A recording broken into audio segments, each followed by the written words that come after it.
This is the Average Guy Network, and you found Home Gadget Geeks show number 515, recorded on December 2nd, 2021.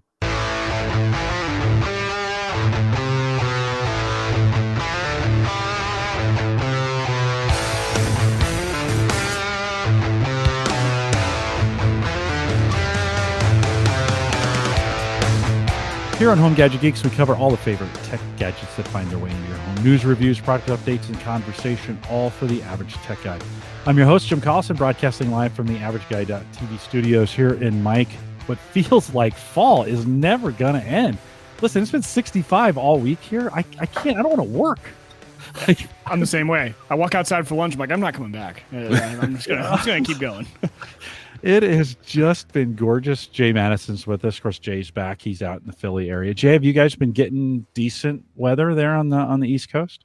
Yeah, it's what, 59 today, so that's a pretty good temperature. Around 60ish the last couple of days. Can't complain. Not for early December, right? Yeah. It's ruining my work. It's been chilly in the morning, 30s.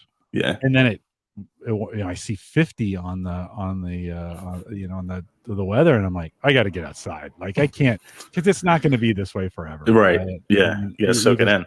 Right, you just got to take advantage of it. Well, of course, we'll post some show notes this week. The last couple of weeks, we haven't done much on the show notes, but this week I'll have a bunch of links for some of the stuff Jay's been doing out at the AverageGuy.tv. A big thanks to Aaron Lawrence, who joined me on Friday. Sammy had to kind of back out of the interview at the last minute, and so I called Aaron, and she said yes on a Friday. Mike, she said yes on a Friday night. Wow. Like, how dedicated is that to give up a Friday night to come in here? Thursdays, Thanksgiving too. That's impressive. I know. She's a rock star, though. Or respect. Yeah, she's pretty great. Aaron, thanks for coming on, and a great guest. A lot of great conversation there. So if you haven't listened to it, I had a little issue with the YouTube video. If you missed it, head back out, get it downloaded. It's a good one to watch. And that is posted right now. Mike and I got the chance to hang out with Bob and Ryan on their show, Think Computers, over at thinkcomputers.org last night, show 298, and had a good time, Mike. I think just talking about trends of 2021. And I always feel bad about talking about Black Friday sales after they happened. Yeah. It was a fun show. I felt so bad. I was super distracted. I was fixing my Unraid server. Long story short, we're not going to talk about it, but guys, if the cache drive is failing on your Unraid, it likely won't tell you, and it will just cause havoc. It will render the server useless. Shares will just disappear. VMs drop off, and there was no sign there was a failing cache drive. Even formatting it and redoing it didn't help. So I finally, after the show last night, Jim, I swapped the cache drive out for a new SSD, and all is well in the world. So, but that had happened right before we went live, and I had people text me, "Hey, so Plex, is it down right now?" Because you support, like, you have the whole family plan. Yeah, quote unquote. Yeah, the family plan. Yeah. Black market Plex family plan. Never admit it here. Well, it was fun hanging out with them. Jay, I'll ask you this question. I want to ask you about Black Friday because it's gone. But as you're looking between now and the end of the year, one, do you take advantage of the Black Friday deals? And then two, anything you have your eyes on as far as gear or equipment or whatever, kind of watching prices between now and the end of the year? Yeah, so I used to be a diehard Black Friday guy. Like I was going out at 6 a.m., but now the deals are there on Monday, Tuesday. You can just get whatever you want to get ahead of time. So no, I didn't even go out this year. I got a few things online, just some like 4K Blu-ray stuff like that. But there weren't a ton of great deals outside of like your typical TV deal that you'll see every now and then. I didn't see a ton there. So unfortunately this year, not so much cooking, but what I'm looking for is motherboards. So new motherboards, X690s, if those start coming out, if I can get anything on sale there. CPUs, obviously the new Intel CPUs dropped, and a lot of the AMD stuff is on sale as well. So I've been looking out for some of that, and hopefully some RAM and hard drives as prices kind of come down and fluctuate around there. Where are we at right now with price? So I'm in the exact same boat. So with all of these issues with Unraid, I'm running this thing on like old hardware.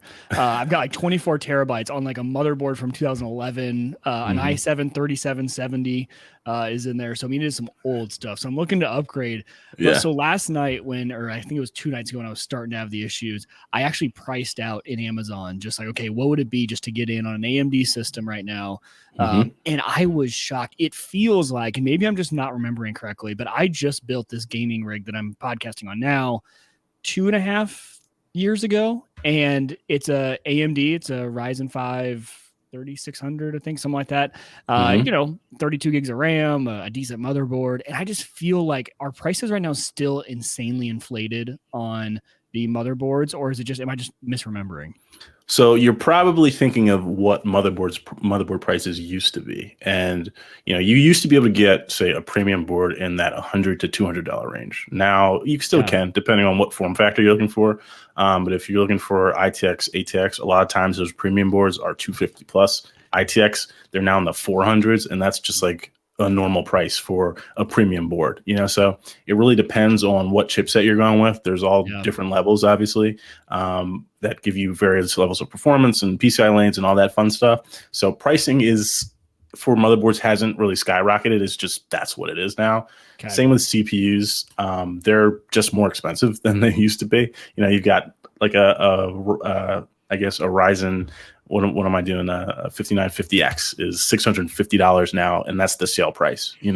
Which it's a premium, great CPU with a whole ton of threads, but it costs a lot of money. You can't get in there cheap. So it's just, things are more expensive. But the good news is, if you go budget, like say you wanted like a 5600X, which is a really good Ryzen CPU, you could get a mid-tier motherboard. You could probably get those two pieces for around that $300 to $400 mark, together. And then you're talking about building a system that's not crazy expensive, but will perform like something that it'll crush anything you've had, 5 years ago, like just dominate it. So, and I think that's what I was running into. Maybe it was availability too. So all it was showing me was the premium boards. Because when I built this gaming, I kind of went mid-tier motherboard, and I want to say it cost me around $80. And I couldn't find anything that was like still mid-tier for less than 100. And then the Ryzen, I think it was, I don't know my numbers with Ryzen very well. I think it was a Ryzen 7 5600. Is that right for a Ryzen 7? 5600X. Is that a Ryzen 7? There's the 5600. That's a Ryzen 5. Then 7 is 5800X. Then 59 and 5950 are the Ryzen 9s. So that was a $340 that Ryzen 7 at the time, 2 days ago. So it's just one of those times where it's almost like shocking. I kind of forget. I'm one of those guys. I usually build it slowly, right? I'll get the piece and then I'll upgrade it, and so I've never priced it all together at once. And then I'm like, this is gonna be an unrated server. I really don't need to go this beefy. But at the same time, like, you might as well have some fun with it and future proof. I ended up not pulling the trigger. I was like, you know what? Let's just limp this thing along for just a little bit longer and see if these prices maybe even out. But now maybe that's just the standard price. Maybe they're not going to be, quote unquote, coming back down. A lot of the prices or a lot of the increase, in my estimation, is due to the increased voltage and power consumption of these CPUs. So the boards are beefier now. You'll notice, like, if you go check them out, there's a lot more cooling. There's a lot bigger, more robust heat sinks that you'll see on like the MOSFETs and the caps and all that fun stuff, because the voltage, especially on Intel stuff that's going through them, is insane. It's just way higher than these things used to be. You're talking about like the new Intel CPU, the 12900K that just released, that can go excess of 300 watts in some instances if you just let it run crazy, which is absolutely ridiculous. So think about what kind of board you would need to be able to handle that without just essentially melting. So right. I think this is actually good. While it's painful, this is actually a good cycle. The last 15 years, it's been a race to the bottom. I think it's slowed down innovation because there just hasn't been the money, the margin in a lot of these. I mean, people were just trying to create the most efficient, cheapest stuff we could get our hands on. Yeah. And we all bought it low, and it was just a race to the bottom. I think now that prices have changed, whether it's COVID or whether, Jay, like you're saying, we're getting hotter chips or we're getting different technology. The price points bump back up to maybe where it should be, probably, for these manufacturers to be able to do real R&D and to do some real, like, there's just continue to innovate And so while we're all complaining about it, I don't think it's necessarily that bad for the for the chip manufacturers or for the board manufacturers, or for these companies that have been. It has been razor thin margins for a lot of years, and that's just you can't. People start going out of business when those kinds of things go on too long. We don't want that. Yeah, especially with GPUs. Yeah. Yeah, well, and Jay, I think you're totally right. I hadn't even considered that yet, but you look at these boards and the VRMs on those boards and like everything with that, but it makes more sense, right? Because you're totally right. They're drawing more power, number one, and they're probably needing tighter tolerances on the power being delivered to them. And so you look at how many VRMs are on the boards now compared to like the board I have in that Unraid machine. It's wild. They look completely different. Yeah. And they're stable. I mean, the stability that you will get from your typical mid-range board now is just way greater than anything that we had, 5 years ago. I mean, I just remember the days of just constant struggles with your motherboard. I remember one build when I first started the channel, I went through 3 different motherboards because, I put a jumper here in the wrong place. The RAM was messed up. There was always something messing up. It seems like now a lot of those little issues have been kind of ironed out. And we're in a good place with how the BIOS is integrated and all that fun stuff. So you're paying more, but I do think you're getting more. Thunderbolt, USB-C, all this stuff does cost money. PCIe lanes, a lot of that stuff is hard to build. Yeah, it is wild how much longer these things are lasting too. Right, you get these computers and you almost don't even have a need to upgrade. I mean, let's even go back to the board I have in this Unraid box. Like that thing has no right to still be chugging along as a daily Unraid. I mean, that thing's it's at 75% in CPUs, so you use it almost all the time. I got VMs running on there. I've got my Sighthound for my video surveillance running on that. Like it's doing a lot, and that thing just still works. And they've only gotten better. To your point, right? And a lot of people are like, I don't really need to upgrade. The computer still works pretty well. And you know what? When it starts to show its legs as a daily driver, like gaming computer, make it a server, right? There you go. It works. Server, mining rig, whatever you need. Yeah, or mining rig, exactly. Yeah, my old studio PC before I bought the Mac was 7 years old. It's 4770, a Core i7 4770, and it, I bumped it up. I think the max it'll take is 16 gig of RAM on that board, and in the next year or two they allowed 32 on there. So I've bumped it and put everything I can. I just put a Gen 3 NVMe storage on it, not for the OS because it doesn't support that. Came the next year on that board, but it works great for VMs. And so like that 4770 will just chug along on VMs really, really well. So I stretch these things out. They just seem to last a little bit longer. Mike, I'm in a spot, I mentioned this last night with Ryan and Bob, that if I was in the PC market again, I'm not, but if I was, I'm probably considering another Mac, just to be honest. Like the M1 Mini works. I know. By the way, Jim, the face he just gave you was the face you used to give me when I started on the show 5 years ago. Jay, he just judged me. And the funny, I almost did too. And then wait, I was supposed to be the Mac guy on this show. No, I just have had such a great experience with it, and it's for what I do, Jay. Don't judge me for what I do. I may, I may go that, I may go that direction. I just kind of like all that integration, easy, just kind of works kind of stuff. Now, Jay, so you know, I got the Mac Mini in the center, but there's still all these Windows computers around it. So I'm still, Well, to be fair, I cannot. So I guess my last period of being able to say Windows was all the time better was the Mac Mini when the first M1 machines came out. They were good, but there were still way better Windows machines. You had Ryzen CPUs and graphics and all that stuff. These new laptops, I mean, they are incredible. They really are incredible machines.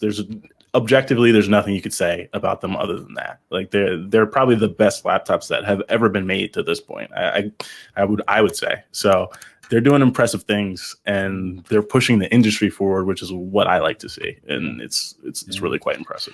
I'm not sure. I bought the Mac Mini M1 launch day out of the gate. Didn't worry about it. I may wait a version. Mac changed so many things with this, with kind of their new laptops. They went back to no touch bar and kind of.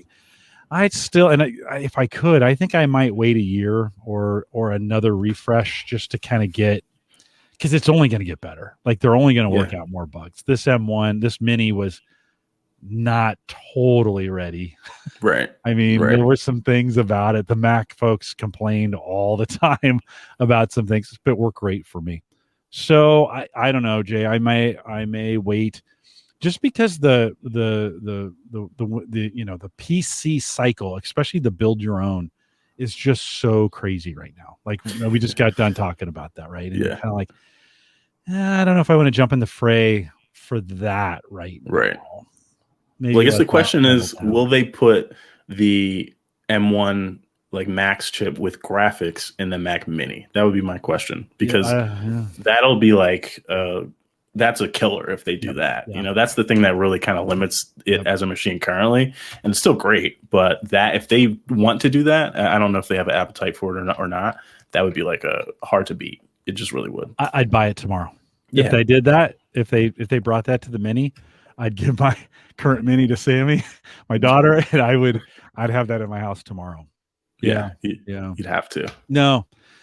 Well, there's, you mentioned boards. You're really, you kind of specialize in just ultra small. Has that gotten super expensive as well? In that space, the ultra small space. So it used to be like comparable. So say if I wanted a premium motherboard, like we were just talking about, and the ATX version was $200, and the ITX version might be $250, $270, which is like not great, but that's what it was. Now it's literally double the price. So I just got I have it right here actually. I got a 12700K. So I'll be doing an Intel build soon. Getting back into Intel for the first time in like 2 years, and the motherboard was $350, and it was just like, wow, it's good, but it's not anything that's like ridiculous. But it's just like that's a painful thing to have to go through for something. You can get the same features from the HX version. It's just bigger, so it's smaller runs or smaller batches in terms of manufacturing, and it's harder to develop the ITX boards, which leads to them being more expensive. And now that they're jamming everything on, so you got two M.2 slots, you've got PCIe lanes going all over the place, USB-C, Thunderbolt, all this stuff going on. It just makes it very difficult for them to produce them at a price that's really competitive. That's not really a competitive price. It's just a large price. So same with GPUs. They're more expensive, the tiny versions as well. If you could find one, they're more expensive. What GPU are you going to pair with that? This, I'll probably put my 3070 on this one. Just for testing. I want to see how it does up against my Ryzen 5900X system. But I also have a 2060 Mini that I could use. I haven't decided yet. We'll see what goes on there. Gotcha. Now I see that box and it makes me want to build. Right? You're like, oh yeah. That's what I was gonna say, Jim. Is I think the reason we've both gone the ways we've gone, we've crossed paths here, is when I found out that you can actually tinker, because I'd been a Mac guy since the beginning. I didn't know you could, build, quote unquote, and upgrade and swap out parts. That gets me going. That's what I love doing. And I wish I still had, if I could put Mac OS, I know you can, but if I had Mac OS on my Windows hardware, be able to swap out all the time, that's what I would do. Because I do miss, I'll go up and get on Hannah's laptop, the Mac laptop. Like, oh, it's nice that my text messages come in and just the ecosystem I'm in. I do miss that. But I still like to tinker, and I think you're going towards the edge of I just want it to work and work really well. And you have the crypto boxes to tinker with when you need to, right? So you can get your tinkering in other places. And my tinkering is limited to Unraid, which I shouldn't tinker with because I end up with problems like I did this week. And then this box, and I do tinker a lot. I'm constantly swapping out parts and just the new GPU and things like that.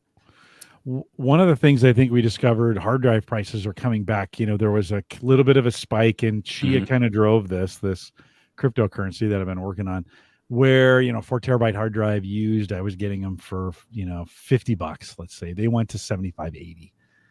That then kind of pushed the new prices up, and so for the summer, hard drives and SSDs have been even worse. Yeah. They're starting to come back. So I started seeing some brand new Seagate $59.99 or $60, let's say. Western Digital had ones for $70. That 4 terabyte space. The 8 terabytes were 200. We're starting to see some deals where they're coming back into the 180s, right? So yeah, I think SSDs, I think 1 or 2 terabyte SSDs getting back in that $100 or $200 range where they had been. I just got a Crucial yesterday, 1 terabyte for $89. Yeah, there we go. I thought that was pretty good. There we go. And I like the Crucial brand. They make good SSDs. I think we're kind of back to that, at least from a storage perspective. We're back to kind of some normal prices again. Yeah. Storage was dirt cheap. I mean, a 1 terabyte, Samsung 970 or 980 EVO was like $109. Like that's really reasonable. Good. Yeah, very, very, very reasonable. In the meantime, this summer we saw 14, 16, 18, and 20 terabyte drives come out, right? And they're still ridiculously expensive at this point. Yeah. But they're there. And you kind of start going, oh, okay. 8 terabytes have always been 8. Yeah, 8 was kind of the mainstay for, when you think about what most people bought. 10 sold okay, but well, it'll be interesting to see the 14s now seem to be, maybe even 16s seem to be that, or they're going to be in that space. And I think they're $300, $400, $500 now. But I think we'll probably through the summer, we'll see that maybe that downward pressure a little bit, and those get back maybe into the $200 range for a 12 or a 14 in that. So you might. I think the hard part for us is we're coming from 4 terabytes, so we look at that price and think, man, that's super expensive. But I was just thinking about this the other day. My Unraid server has 12 drives in it. The max is 4 terabytes. I have mainly 4. I think I have 1 or 2 terabytes in there. I could get like 2 or 3 16s and have the same amount of storage, and I can have a much smaller box than that massive server chassis I have, right? And that saves you how many drives you're buying. And so as I was looking at that price, I'm like, it's high, but if I was thinking about starting fresh, if you were doing a brand new server build, they're actually not bad for. 16 terabytes. It's a beast, right? There's a Seagate 16 terabyte for $275 right now. Oh, that's okay. pretty So good. the 4 terabytes are what, $80? The Reds are at 90 sometimes. Well, yeah, but you can get 4 as cheap as 60 or 70. If you new. Yeah. Right. If you want to do it that way. Yeah. So it's exactly 4 times the price then, right? If you go for the 60s, but the Western Digital Reds, I think, are still at 100. And so you're talking a little bit way less than 4 times the price. Yeah. Well, and these are the cheapest of the cheap. So, you're like, do you trust Jay, 16 terabytes of data on a single drive? No, I don't trust any spinning hard disk, to be perfectly honest. That's where I am at this point. So if it's not solid state, I'm not trusting it. Yeah. Well, we're kind of to that point, to be honest. For most people, they're probably between 1 terabyte and 4 terabytes when we think about what their total storage needs are for the average guy, so to speak. Yeah, so my PC right now I've got a 2 terabyte 970 EVO and then a 2 terabyte 860, which is just a SATA speed drive to hold files, and then obviously external storage. But yeah, so for someone like me who games as a creator, that 4 terabyte is like really, you're 100% right, spot on. And a two terabyte SSDs or 4 1 terabyte, you're talking $400. Yeah, exactly. And it's solid state. Right. So you kind of just, it's got me thinking too. Until I did Chia, I didn't really even have more than 1 terabyte where I really needed, and now we're not really recording content anymore. Okay. We're streaming most of it. We do record some over the air stuff, but that goes to that. Now what we do record goes to that, 1 terabyte NVMe, lightning fast. They're making them faster, but I'm like, I don't even saturate my drives now. So what do I need? I don't even need it to be faster at the moment. Have you bought any of the 4th gen or Gen 4 NVMe? Not yet. Okay. I haven't even dabbled yet because I haven't had a reason to, but I'll probably do so when I start doing some of these Intel builds, as we get into it. But the speeds are almost getting to a point where the speed is unusable. It's not anything that you're necessarily even going to feel. So it's just like, this is a cool benchmark, but it's just a spec sheet at that point. And then I'm wondering, how long are we until, because remember the shift from spinner to SSD, but we didn't even know we needed it. until the SSDs came out, right? Like that's just the way spinners run. So I'm wondering, like with that higher speed today, it makes no sense. But are we 5 years away, 10 years away from being like, oh, that's necessary for the type of applications you're running, right? The type of games you're doing. That's a good point. Yeah. That's a really good point. Yeah. Future proofing, right? Because I think the games everyone like, classic advice has been, oh, grab a big spinner and just throw your games on it. But I think that's definitely starting to show its age. And I store my games on an NVMe, right? Just because I could just might as well throw the second slot in there. And, why wouldn't you? Yeah. Especially for the games and how big they are. I don't know if it's giving me any more performance, but I still suck at the games. It's just I suck at a faster speed. It's like the 3060 upgrade. Now I'm just worse and I can see it better with more frames per second. How bad I am. Jay, I did want to talk. You've got your YouTube channel, which I think is youtube.com/TekEverything. I think that's correct. Them there. TekEverything.com if they want to check it out. You right after we had you on, so we had you on February, beginning of the year. Was it February? I think it was. It feels like it was not that long ago, but I think I went back and looked at the spreadsheet, and right after that, you had put out a kind of a review of a keyboard, and then just recently you did another one. Yeah, and so I'm going to show this on screen so folks can see this, but. What's interesting, the last Bluetooth keyboard I bought was this Microsoft. Microsoft comes with a little cover. That's a great one, though. Those are awesome. It is a great little. Here, I should probably full screen that so folks. I'm enjoying the YouTube compression, by the way. Looking at this, no, for sure. But yours, at least the one you reviewed, as we look at this. Let me widen this down a little bit just so folks can kind of see it on screen. Tell us a little bit about what we're seeing on the screen. Yeah, so this was a company that reached out. This is, I believe, still currently on Kickstarter right now. They're called Vissels, and they have a couple of regular size mechanical keyboards, but they launched this product, which is a keyboard that's designed to look like the Magic Keyboard from Mac or any sort of your compact 85 key keyboards, but it actually has a ultra thin mechanical switch in it. So it feels really good. It feels like gives you the actuation and feel of, I don't want to say a full size keyboard or full size mechanical, but you get a lot of that key travel. You get the tactility, you get the click if you like that. So I was really, really impressed just with what they had done. And it looks just like a Magic Keyboard. Like if you saw that on a store shelf, you'd be like, oh, that's something Apple made. It's all aluminum. It feels really good. It's built well. And it's got Bluetooth, multi-device pairing, all this stuff you expect from modern keyboards, and RGB backlight on top of it. So you get all the beautiful colors if you like that sort of thing as well. So, I mean, they did a really good job, and they did it for $100. It's not like this is $250. It's a $100 product. And I was just really impressed with it. So I have it here, but you're playing it there. That's yeah. Well, hold on. Let me let's remove that, and I'll make you full screen there, and you can so you can kind of see it here. You see how thin it actually is. It's super, super thin. Does it stay when you're typing? Does it stay on the table? Like, do the pads in the back keep it? So it's got some long footers on there to kind of hold it down. So it's got the long feet. Yeah, it's got two long strips, and it hasn't moved at all. I use a desk pad, but it's been totally fine. It's been really nice, and you can kind of see one of the keys is lit there, but you get an idea of what the backlighting kind of looks like, and you can do all sorts of colors, all sorts of fun things. It's a great little board. I really can't complain. It's a fantastic board. I've been into these compact boards for a while. I also have the Keychron K3, which is similar, a little bit cheaper, but it has hot swappable mechanical switches, and it's low profile just like that. This was my daily driver before. This has browns on it that they came out with, but this is another really good keyboard.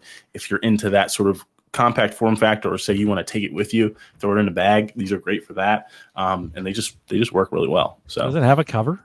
If you were going to try, the Keychron does. Vissels has a little bag, but it doesn't have a cover to my knowledge. Yeah, so I'd be a little scared to put that in my backpack. Yeah, and things go to die in my backpack if they don't have some kind of case. Mike, were you going to ask a question? Yeah, so is it heavy enough? The one problem I've always had with the smaller keyboards is they almost like bounce off the desk as I type, and because they're not heavy enough, right? It's almost like and you can like hear it, and they kind of like clack. It is stay solid enough on the desk as you're typing. For sure. The Vissel's definitely, it's got a really good weight because it is all aluminum. So I would say that one for sure. The Keychron is a little lighter, but I haven't really had any issues with it in terms of that kind of feedback. Now, if I do use a felt desk pad, so that's going to influence, that sort of, that helps a lot. If you're just doing right onto the desk, I would say Vissel's, yes. Keychron probably is a little bit light on the light side. Yeah. But I've been amazed how much that the desk pad really makes a difference. I miss it at work. Right, because I have one here, and I've always had one here. And whenever I go anywhere else without a full desk pad, I'm like, oh man, I really enjoy. Jim, have you ever used a full desk pad? It's like I have one here. You do? Okay. Yeah. I just love them, and I think they make a big difference, especially on the keyboard. It does, especially typing during a podcast. That's the Jay. I wanted to ask you, would you? This is the problem with mechanical keyboards. I use the Magic keyboard from the Apple keyboard. It's an older one, but I use it. And they're dead quiet. Yeah. Mechanical, when you're on the podcast, you got that mic sitting down there by is it pretty loud? Let's see. So I obviously for work I take calls with this all the time. I'll do the Keychron first. Let me know if you guys can hear this. Yep, a little bit. Yeah, not annoying, but it can definitely. And if you had been talking during that, it probably wouldn't have been as noticeable, right? True. During a dead silence when that's all we're listening for. Yeah. Now the Vissel's is going to be rough, but here we go. Yeah, it's really clicky. For sure. Yeah, it's really super clicky. It's not a hard click. It's kind of a soft. Yeah, it's kind of like a gentle click. Yeah. But it's definitely noticeable. I wouldn't use that. People get keyboards for that reason, right? Like that's that sound is, if you're getting one, that's kind of what you want. Yeah. Jay, Brian's asking, how's the battery life? I know on the is it K3? Yeah, K3. On the K3, I know you kind of, that was your one big your one big ding. On the Vissel, is it any better? It's definitely better. So the K3, the Keychron K3.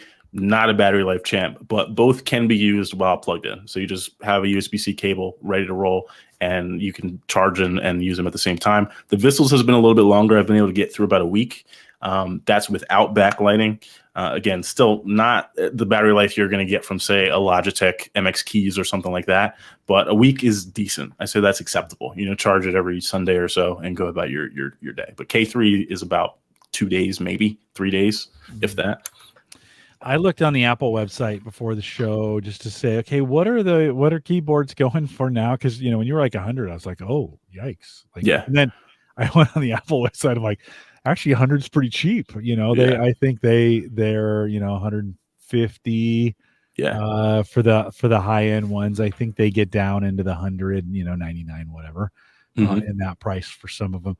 I'm still running a wired. I won't go wireless, but I'm still running an old school wired. I mean, this is a really old keyboard. It's probably 12 years old, maybe. It kind of came up with some of the original Macs. Those are great though. They are awesome. Yeah, and they're just dead quiet. Like you can't hear them at all. I've thought about replacing it, but then I'm like, why? I'll just wait till it breaks. Exactly. So you've never had the pull to go wireless. It doesn't bother you. See, any wire that I can see makes me go crazy. No. What drives me crazy, Jay, you would hate my desk. When I'm podcasting and the keyboard doesn't work anymore, that drives me crazy. Right? That's fair. So long ago, I just said, well, I'll just kind of put up with wires to kind of make it work. Mike? Yeah, well, so the one suggestion, so speaking of keyboards too, I had a very unique use case need for a keyboard this past week. I needed, how you need that one keyboard where you can just like, oh, I'm going to go program a Raspberry Pi, or I need to go to that one headless server that I never have to have a keyboard plugged into, and you need something. I needed that for my server rack because I was just doing a bunch over there, and over the years, like I've lost those keyboards, that you have around the extras that aren't fully plugged into a system. I found this one off Amazon, and I have to tell you, it's one of those that I had to share just because I've actually been impressed with it. I didn't expect to be impressed with a $22 keyboard. It is. So it's from Artec, and the reason I like it is because it has the built-in trackpad, which amazing. Whenever you guys are doing this, like if you're doing anything with a headless server, or if you're doing Raspberry Pis or whatever, not having to take a mouse and have your, because usually I'm standing and I have to like run the mouse on my thigh. Like, so now with the keyboard, with the built-in trackpad for $22, the other piece, they do have a Bluetooth version, but I actually wanted the actual USB dongle because it's more universal. A lot of my stuff don't even have Bluetooth adapters in them. So yeah, RTech for $22, this thing it actually feels decent. It does not feel cheap. Now we'll see how long it lasts, but it runs on AA's, not on a chargeable battery. Just one of those like odd things you find that's cheap and actually pretty decent. So I like it. That's pretty cool. I was looking for something similar for traveling with like a tablet, because I've been trying to, like, when I get on a plane or something, I've been going on vacation a few times in the last couple of months. I've been trying to not bring my laptop and just bring a tablet. But sometimes, if I want to bang out an email or something like that, it's nice to have some little type of keyboard. So something like that might be cool. Yeah. Or is it an iPad that you have as a tablet or something different? So I have an iPad mini, but I also use my Galaxy Tab. This is the older one. This is the S6 because it has the OLED screen. So for like travel, this is like the best tablet ever. If you I would say for sure the iPads are the best tablets just at every level. But with the Samsung tablets, what you do get is if you're an audiophile, you get LDAC and higher streaming to wireless headphones, and you also get those OLED screens a lot of time, depending on the tablet you go with. So for like movies and stuff like that, it's just way better. It's just a much better viewing experience.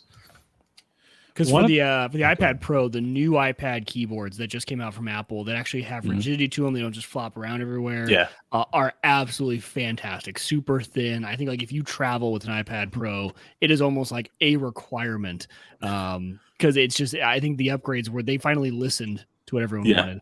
I'm debating it. The old school one that didn't work or something. No, I just found my daughter, which she used to use the old Surface, the original Microsoft Surface, and so I bought her this keyboard to use. It's just a Bluetooth keyboard, and it's actually not bad. Like I was thinking, Mike, in your scenario, I was like, this may make a good. I should put this keyboard on the computers that are on the other side of the room. Yeah, to use and pair it with a monitor over there. That this would be a good. I can take it out of the. It's just in a case. But is that a touchpad or a fingerprint reader? No, it is definitely a touchpad. It's the smallest touchpad in the history of touchpads. It is really small, isn't it? Yeah, I totally forgot that I even had this. It's got the Bluetooth on off switch right here. That's awesome. That was the original Surface Pro. It even turned on the original Surface, the RT, Surface RT.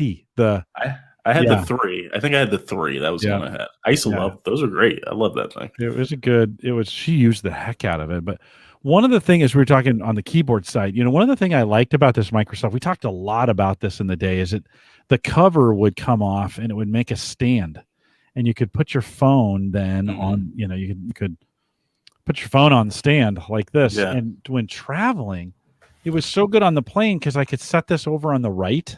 And then put the keyboard directly in front of me, almost even past the phone, so that I could get my hands extended, and then that was a more comfortable typing, on the plane, and then just be looking down over the corner at the phone as I was doing. And man, I tell you what, I got a lot of work done on my phone on a plane without having to pull out a big, pull out the laptop or pull out the, whatever to get it done. I've always had a bigger laptop. I just realized since I've kind of stopped traveling, this thing has sat in the drawer for the last 2 years. I sold my XPS 15 because I hadn't turned it on in like a month. It was just like, why do I have this expensive laptop? So it's one of those things. You work from home, you don't need it. You don't travel anywhere, you don't need it, any of that mobile gear anymore. So sad, but it had to go. Listen, my backpack hasn't been like in 2 years. I've taken it to work just a handful of times, and so it just sits there, gets dusty. You pick it up and you're like, oh, this is dusty, So it's Mike. Did you want to add anything to that? You're muted, Mike. Sorry. Oh, there we go. So I have been traveling a lot in the past few months, and I need something better. I am in this awkward spot at work where like I really do need a full powered laptop, for what I'm doing a lot of Excel work, a lot of putting that into decks, right? As we're traveling. And I wish I could go smaller than a full-on laptop. And then what's the worst part about that is you have a full-on power cord, right? You can't just charge via USB on the planes. You have to find an outlet to charge up. So I'm in that dreaming phase. They have there's a lot of really good 14-inch laptops now that are coming out. Do you think you could do a 14 as opposed to like a 15.6? Yeah, I probably could, because when I get to work, I just dock it. Right. So I dock it into 2 monitors anyway. So yeah, I probably could just switch over to the small. The thing I like about my bigger laptop is it has all the IO that I like, right? Because when you're going around the conference rooms all over the place and everything, I got HDMI, I got full Ethernet, I got 2 USB, USB-C. So it's like, it's got everything I want. And I just see those smaller laptops and it's all USB-C and it's just dongle. And I just don't know if I can pull the trigger on that yet. I don't know. I remember we took a trip to see a client in DC, Washington, DC. The whole thing, the train, all that fun stuff. We get there. I got my new Dell laptop. I'm like, this is amazing, with my dongle. And for whatever reason, it was not working with their HDMI cable. Just like, it was not. So I'm supposed to be giving it like a legit 3-hour presentation, and I can't get HDMI to work at all. So see, that's what scares me. Exactly. And that was bad. That was a bad situation. But so I feel you. Definitely the more ports for your work laptop, at least, the better. Yeah, for the work. And that's all it is. It's just for the work laptop. Everything else I can do for my phone, to be totally honest. Yeah. When the pandemic started, I just gotten a brand new Lenovo, and they then issued me a Lenovo not docking station, but a hub. Right? Is that what we call those things?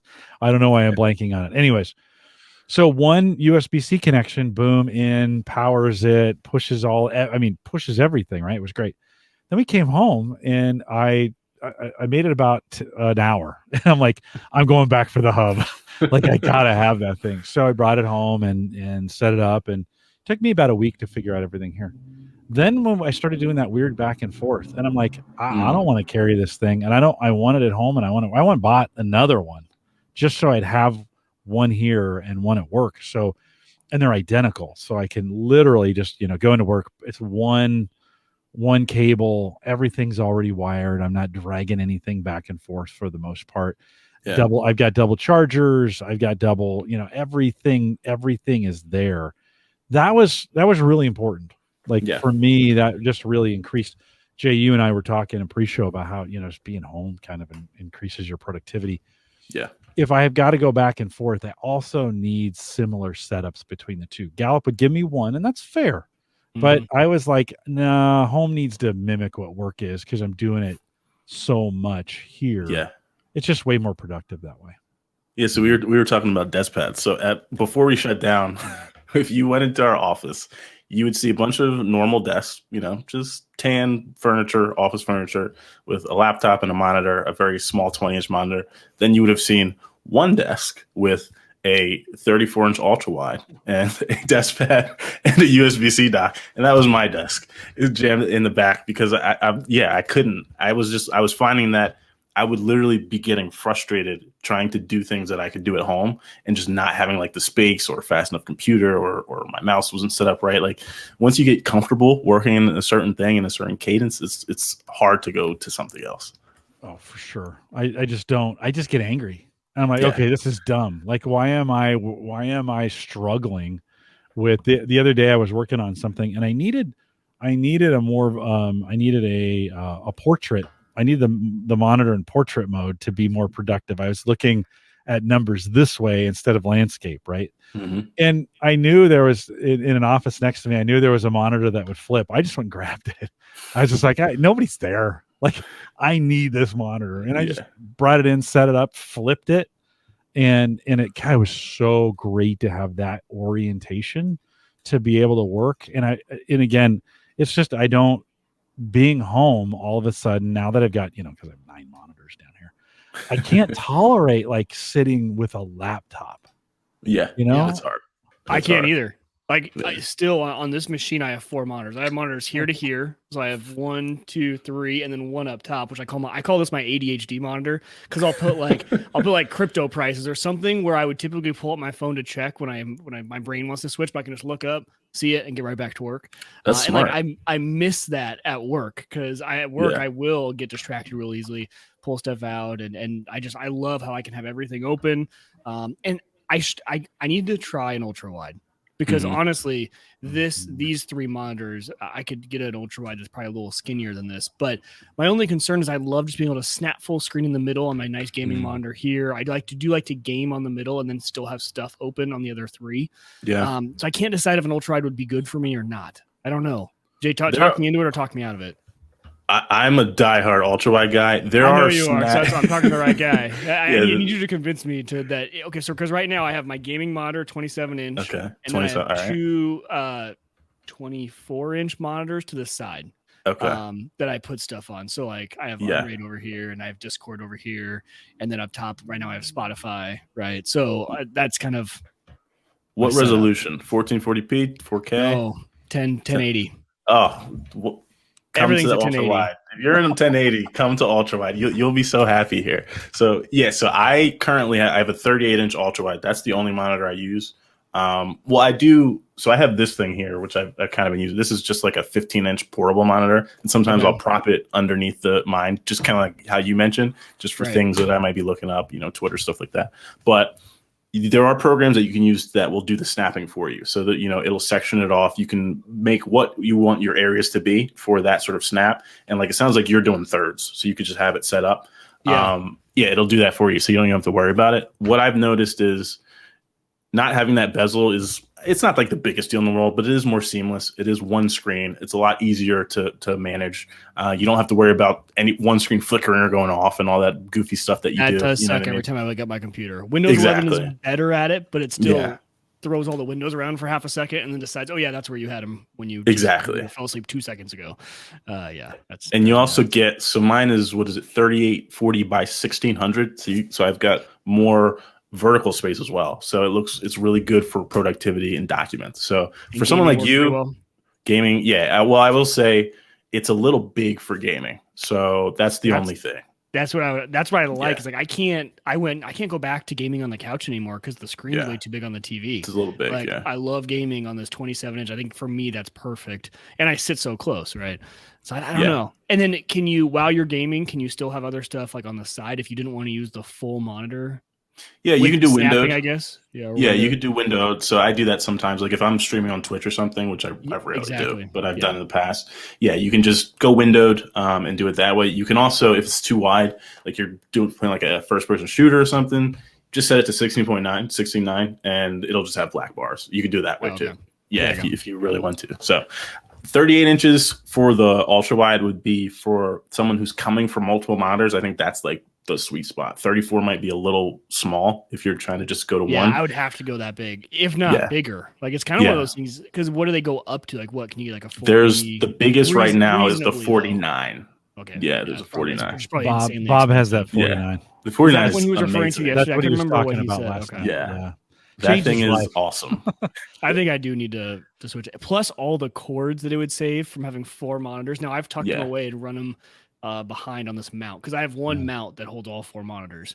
Right. And but all the cables, when you look below my desk, it gives me hives a little bit. So I just learned to live with the cables. Yeah. And stacked ultra wides is a really good solution. So just get 2, just have the stack. That's a really good solution. I hadn't thought about stacking up. Well, if you get 4 of them, you could stack them like halfway. I'm just going to make a circle and I'm just going to spin. Right? I'm just going to have a 360 monitor. I'd never leave. I'd crawl underneath them and sit down, and then that's it. They'd never see me again. They'd be like, "Where'd Jim go?" Yeah, he's trapped in his ultra wide circle. But okay, so this is my question though. So because it's a lot of money. Realistically, for you guys, how long do you think before we are sitting at the desk in a VR headset and you're just making virtual monitors in VR? 3 years, that's it. That soon? That's what I was thinking. I thought I was kind of crazy that I have said 5 years because I was even like I could put up the setup for another 5 years, and then my kids will be getting close to gaming age, which will be a lot of fun. I kind of want to build out a gaming room for all of us, but then I was like, I might as well just wait and then go VR.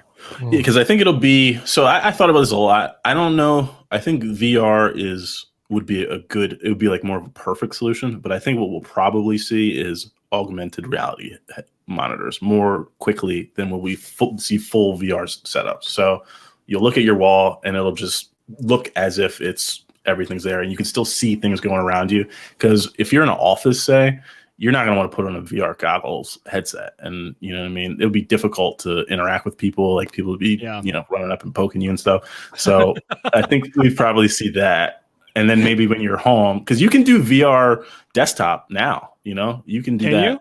Okay. Yeah, you can do that. I need to look into it more. It's not seamless and like as good as it would be looking at a monitor, but yeah, you can do kind of like a virtualized desktop now. But I do think augmented would be perfect. You could say, hey, I want my monitor to be 80 inches today, or you know what I mean, whatever it is, and just set it to be wherever you are in your space. I think that would be really sick. Yes, I agree. Perfect. That would be perfect. Yeah. So, yeah, I don't think that's far off. I know Facebook, as much as we all hate Facebook, I know they're working on kind of like a similar thing like that, augmented type of situation. So we'll see. And Microsoft had HoloLens, which I don't know what happened to that, but we'll see. It's still there. It's just, it's Microsoft. They come out early and then they screw it up and somebody else becomes the leader. In the thing. Somehow they still make tons of money though. Yeah, I don't know what it is. Yeah, I know their cloud business was like crushing it. Oh, it's killing that. It is just killing it. Yeah, it's multi-billion dollars every quarter. Yeah, they're how much money do those guys? Okay, anyways, I actually appreciate that kind of futuristic look. The reason I laughed so hard is when you said, people come by and poke you. That's what I'm afraid of. Like I'm a little claustrophobic. So, and I know you get in there and it tricks your brain and some of those kinds of things, but I would be really self-conscious of like, okay, what's going on around me? I'd be much more comfortable if I could see through it and put those things and still be able to see. I don't know how. When I was in the military, we used to drive with night vision goggles, and I would drive. There's a couple times I would drive all night, and the next morning your brain is like screwed. You're like, was it day? Is it night? Do I not know now? Like you literally come out in this haze kind of thing, and I think VR can have a similar. My number 4 son Tim, he'll VR game all night and then crawl in bed about 5, 6 in the morning. And then, dude's hardcore. He is hard. I'm pretty sure he's running the underworld of VR right now. Like pretty sure he is. So, but I can't imagine. And then he's like, I have sleep problems. And I'm like, well, makes sense. Yeah, they say you're not even supposed to look at your phone right before you go to bed, let alone be in a virtual world. Yeah, I just kind of wonder what VR, what kind of problems, long-term problems VR may have on our brains. That's true. And augmented takes less processing power as well. So I think it's more natural. Like I think it's a more natural experience. I just want to live in Ready Player One. Mike, here's the deal. Like that. Have you seen that movie, Jim? Oh yeah. Oh, for sure. That's the world I want to live in. No, not really. I'm the old guy in this. I'm like, no, you definitely don't. No, you don't. You definitely want to build ultra wides in the round. Like VR won't be here that soon. You should get it in the round because if you put enough together, right? You could 100%. Yeah. You just gotta get the ones with the right radius because they all have a different curve. Just get a couple. All the same. My ADHD, I would make myself motion sick because I would just be like spinning around. Like, oh yeah, now I'm gonna look at Twitter. Now I'm gonna look at this. Like, listen, I think you can just click on a separate window. I'm like, or I could spin around and look at the monitor real quick. For podcasting, it would be cool to have those behind you, right? You could put things on them and that would be have really it cool. behind you. Sick. Yeah. I'm not sure it would really be that great of a productivity lift. I do think it'd be cool. I do think 180 degrees would be actually beneficial. Like that is an easy turn. I can get there pretty fast, and having that much screen real estate, especially Jay, like you're saying, doubled up. Mm-hmm. Man, that could be for a guy like me who I just can't get enough screen real estate. Yeah, I'd say yes to that every day of the week. Like I would set that up. It's ridiculously expensive, and it's kind of overkill. That's the thing. Yeah. It's cost prohibitive, but I mean, I don't know. GPUs cost $1,000, right? Well, if you keep doing that, the hard drive mining, you might be able to just knock it out. That would be what I do before. Brian says the next step after the round would be then to put them above.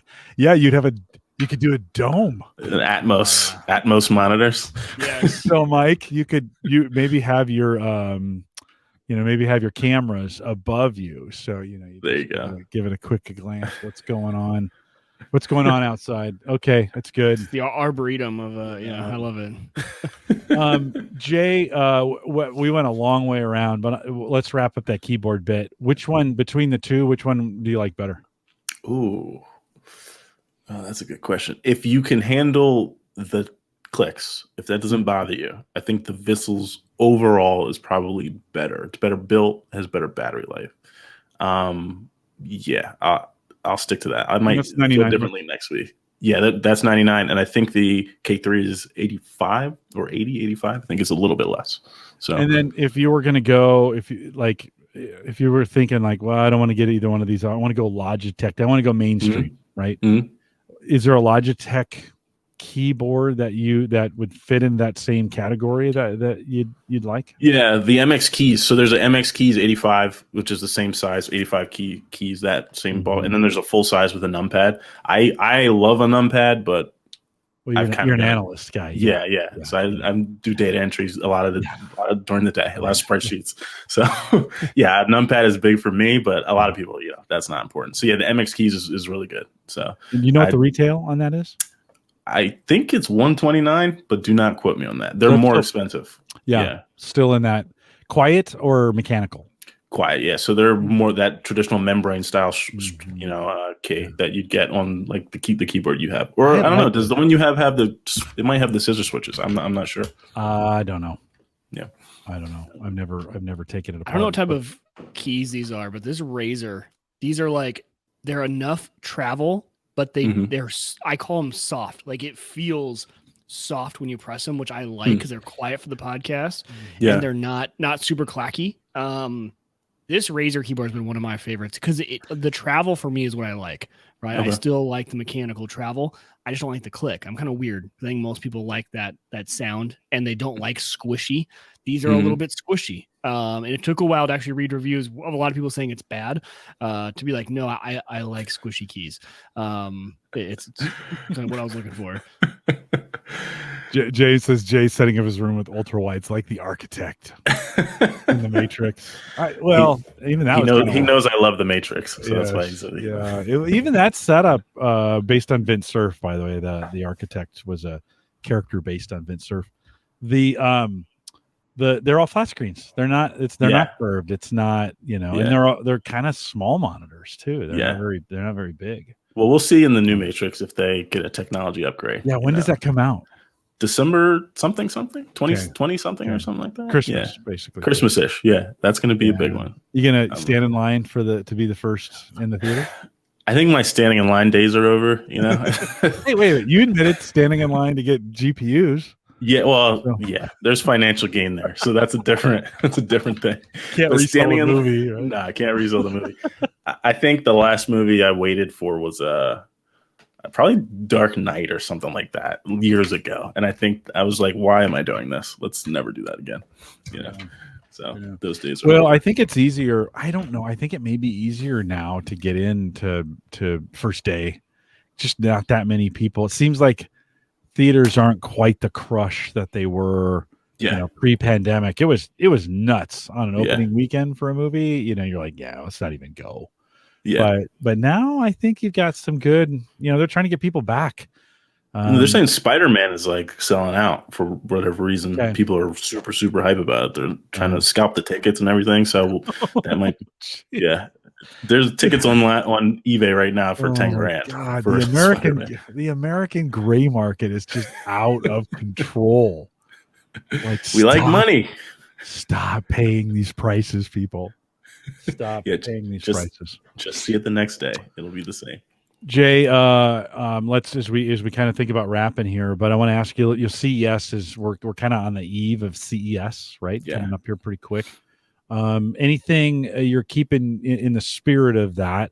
Anything as we think about the spring, winter, spring coming? Anything you're keeping your eyes open for that's new that you're kind of excited about? Yeah, so I'm interested to see a lot of these new mini LED displays and monitors, TVs start to trickle out. So we've had OLED. OLED is, from a technology standpoint, I think is one of my favorite things that's come out probably in the last 10 years. Mini LED looks to kind of give a lot of the benefits of OLED without the drawbacks in terms of power consumption and burn-in and all that stuff.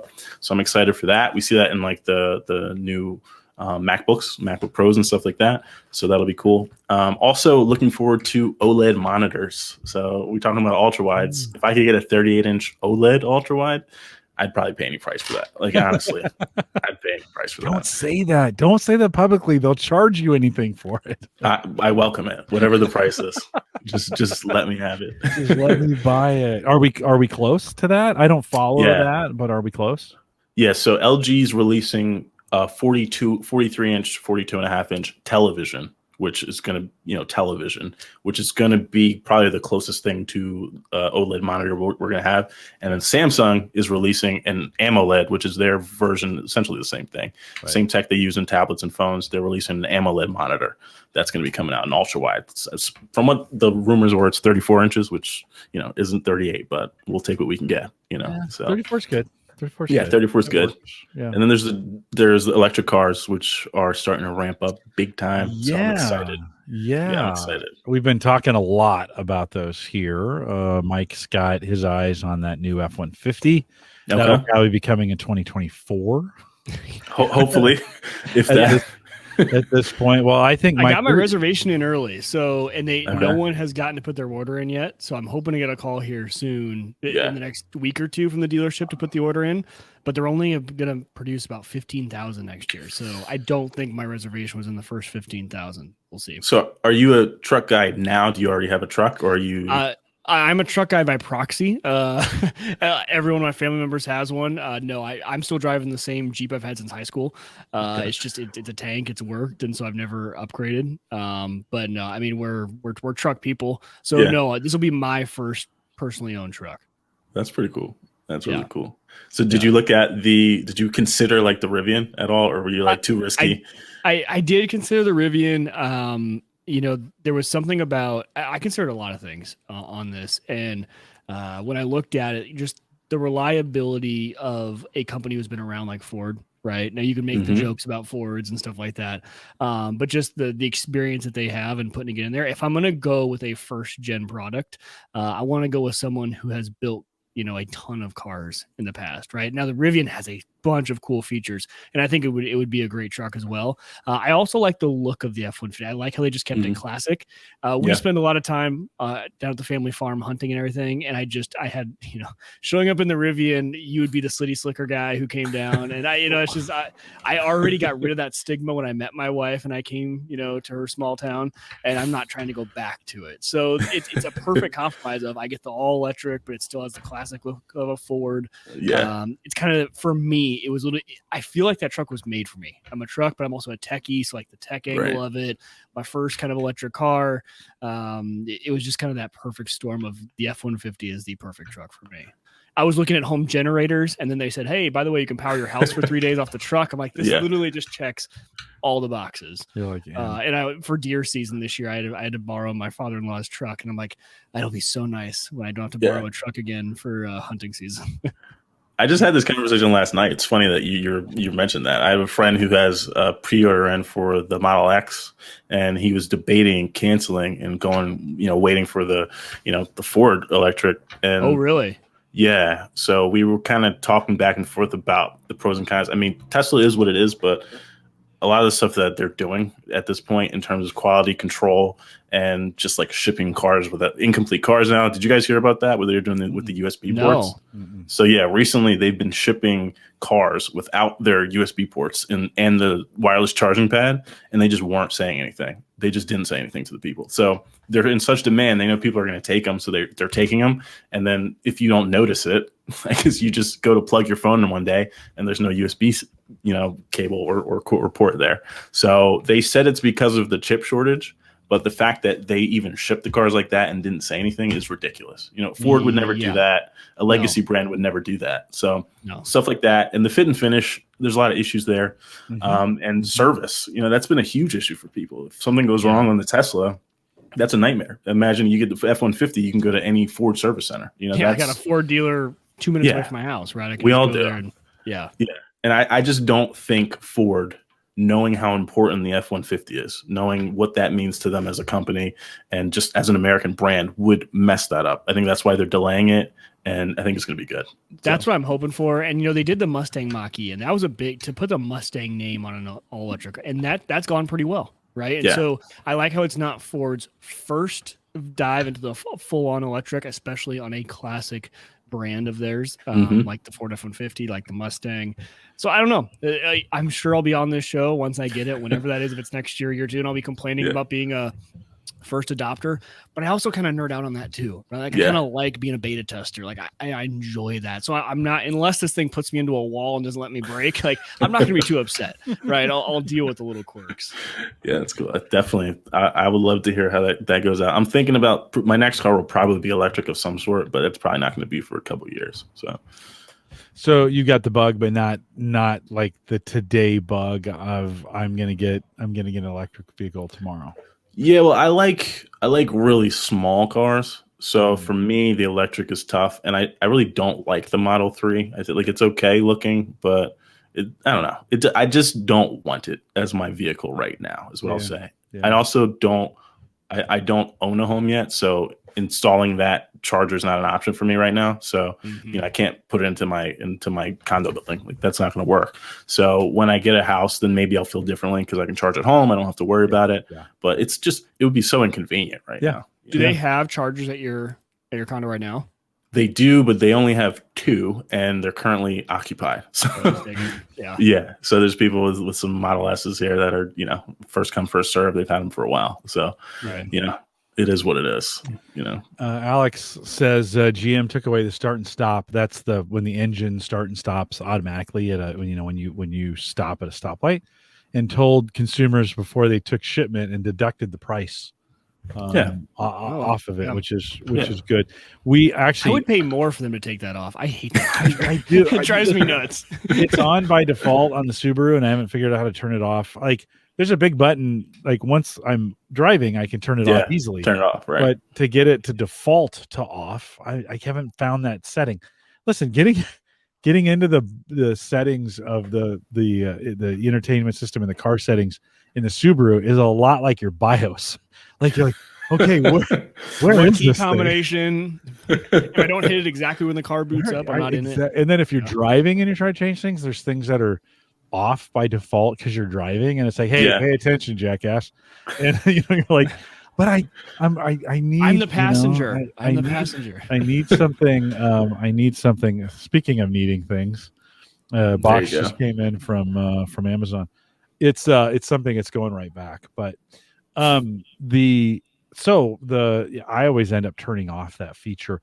It was great in the Honda. I had a Honda Civic hybrid that would use engine compression. So when you stopped, it would keep the compression in the engine, and then when you let off the gas, it would turn over. It wouldn't use a starter. It would just turn that engine over using that stored compression.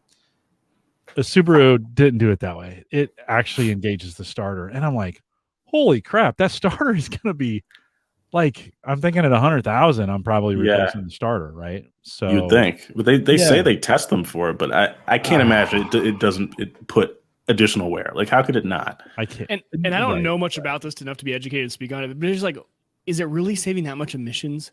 Like if that is that the goal? I don't know. It's a gimmick. I think it's a gimmick. Yeah, over time, I don't think it does. I think maybe if you think of like over the lifetime of the car, Right. But I save like one cow fart. Like it's not that much. Like that's true. Yeah. Well, Jay, that my kids have the same problem is that they're all in apartments. And they're like, yeah, I don't want to do that until I don't want to buy an electric car until I shouldn't open this right now. They just don't in a lot of the apartments they're in don't have chargers yet. So they're kind of like, right. Just gonna kind of wait. Listen, exactly. I bought a 21 Legacy and I am not looking back. I love that car. Those are great cars. It is I sit in it and I'm like, they made this car for me. Like that's kind of how I feel about it. And I had to haul some. I built this retaining wall. I've been doing a whole bunch of outside projects, and I built this retaining wall. Sound like my dad. Yeah, well, I am a dad, right? He's retired. Real quick, he bought. I go in the garage. He bought a whole circular saw, like all the stuff. Just like I'm like, what are you doing? And he literally is just building random stuff. He built a post office post box. He built like a bench for their deck. Like is he retired? Yeah, he's retired, so he's just finding things to do. Well, so I built this retaining wall, and I don't have a truck either, Mike. So I needed to haul some. So I figured out how many of those timbers by putting the back seat down and the front seat down and putting a cover over it, I could slide in 9 of these landscaping timbers in the car, 9 at a time. I could probably stretch it to 12 if I wanted to, but and it worked great. Like it actually worked for me. I made that. The Subaru was long enough and the seats moved and it was great. So I was like, put it back, had it detailed. And then I was like, okay, this is because I'm not hauling things. I don't hunt. I'm not hauling. I don't need a truck. Mike, when you said show up on the farm, imagine if you showed up on the farm with the Cybertruck. Oh. Yeah. I can't decide how that would go because the Cybertruck's almost so crazy that people would be like, maybe it would be kind of cool, but you're right. No, that'd be bad. Alex says they require a bigger starter and a bigger battery for the all start and stops to get it done. It's still interesting. The first time I heard that happen, they were giving me I bought the new car and then they have like a concierge who comes out and spends an hour with you telling you all these things about the car. And we'd started and it stopped. I'm like, oh, that's cool. Like my Honda does that. And they're like, yeah, that's just the same thing. And then lets her foot off the brake and I hear, I hear the starter. And I'm like, not the same thing. That is not the same thing that you're starting the car. You turn it off and you're turning it back on. That's, I think, like you discovered with that keyboard, you're like, I love this keyboard, but it gets a day or two. Like that's not going to work for me. No. And I was at that moment, I'm like, yeah, don't turn my car off. It can idle. It's just fine. Yeah, just let it idle. Yeah, just let it. I get in the car, back up, start driving, put my seatbelt on and turn off that feature. That's every time the routine every time. Yeah, just turn it off. I do the same thing. You have to, because it's just annoying, to be honest. It really is. Well, Jay, thanks for coming on tonight. Always great to have Always you. Great. And congrats on the new mic that you said somebody sent you a new mic and a new arm. That's kind of you're looking sporty there. I like it. Corsair, they did me good. So I've got a bunch of Corsair stuff. I'll have a video coming out about like a gaming setup. They sent me a bunch of stuff. Is that a Corsair mic? I thought it was the Elgato Wave or whatever that was. Yeah. Corsair owns Elgato, so they bought them. Yeah, I think that wasn't too long ago. Yeah. Okay. So it's kind of so is that their what marketing. That mic is that the Wave? Yeah, it's the Wave 3. It sounds great. The arm. Oh, does it good? Yeah. I never know because you never hear yourself. So. Well, and honestly, going back to the keyboard conversation real quick, that's probably why we heard it, because that microphone's more of a dynamic, condenser, right? Is it, or is it dynamic? I believe it's a condenser. Yeah, because it sounds very like, I call it like proximity, like real life, right? Like having a real life conversation. Whereas Gemini's microphones, right? These dynamic ones are more like kind of like radio style. It doesn't sound like we're having a natural conversation in a room. I love the way that those Elgatos sound. Every streamer I see with those, I'm like, I like that audio. And they're not super expensive. I think probably eventually I'll go like a full XLR, setup, but for just like what I'm doing, which is not, you guys are potting every, often and, just doing video calls and stuff. This is totally fine. Because I think the software on that essentially replaces because I have a Go XLR, right? Mm-hmm. But I do love physical faders. I do. Right. This Go XLR has been my favorite piece of tech I've ever purchased. Those are awesome. Yeah, but that does it all in software, which is kind of cool that you can do it all. So the Elgato software is amazing, and also Rode, for their USB mics, they came out with a similar podcast software that's really powerful as well.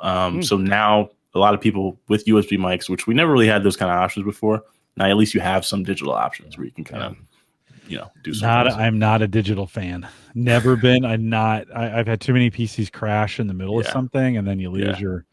And it's just like, no, I think I'm going to go hardware. I'm old school that way. So I mean, for a professional setup, for sure, I think that's the safest way to go. It's just easier for me, just to be honest. I already have enough things going on my screen. I don't need to lose the mixer. Like, where did I put the mixer? It's on one of these 9 screens somewhere.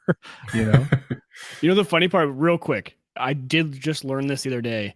So I didn't know on the Go XLR, the profile is saved to the hardware. So the software, even though I can control it on the computer, so what happened was I turned my computer off, powered it off, and I noticed I could still go up and down on my mixer.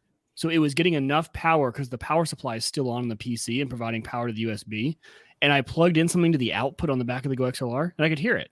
So all of the settings and everything, it's almost like you make the settings and it pushes it over to the hardware on the Go XLR, but the computer doesn't even need to be on for that to be working. As long as your mic port's still on, and it's going to pull from whatever last setting you gave it, as far as like outputs and mixes and everything like that. But the volume controls and everything still worked. I thought that was wild. Wow. Yeah, so can you give it power from could you use like a USB power brick or something like that? Like, is that possible? Oh, now you've got me curious. That's a great question. I don't know. I haven't tried. I bet you could.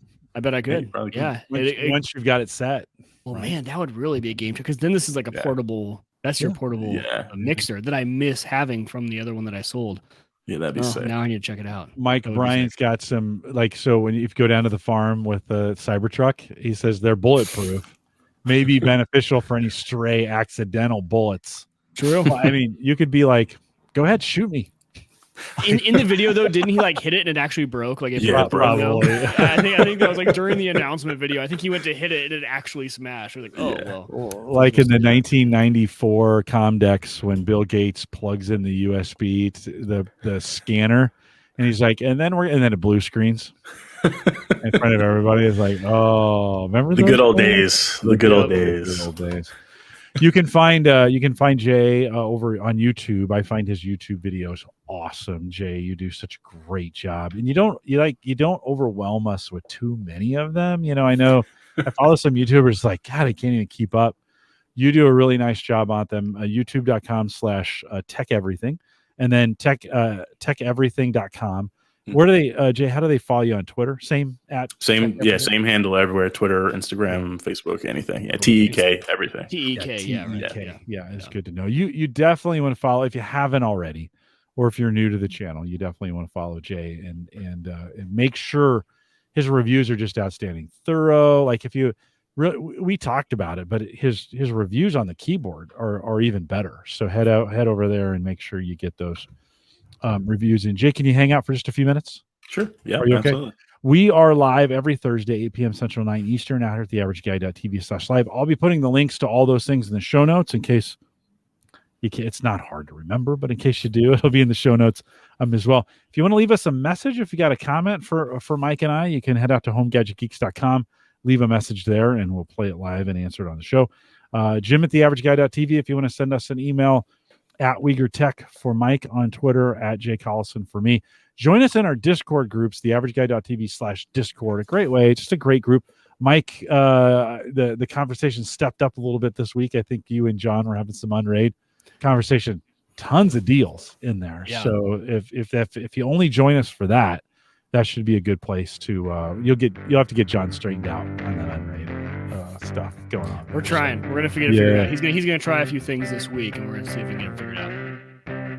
Well, good. Well, appreciate you doing that. And so if you want to join us in Discord, we'd love to have you there. Again, we are live every Thursday, 8 p.m. Central, 9 Eastern, out here at theaverageguy.tv/live. Love to see you next week if you're listening to the podcast version of this. For those guys who are listening live, stay around for a smidgen of post show. With that, we'll say goodbye.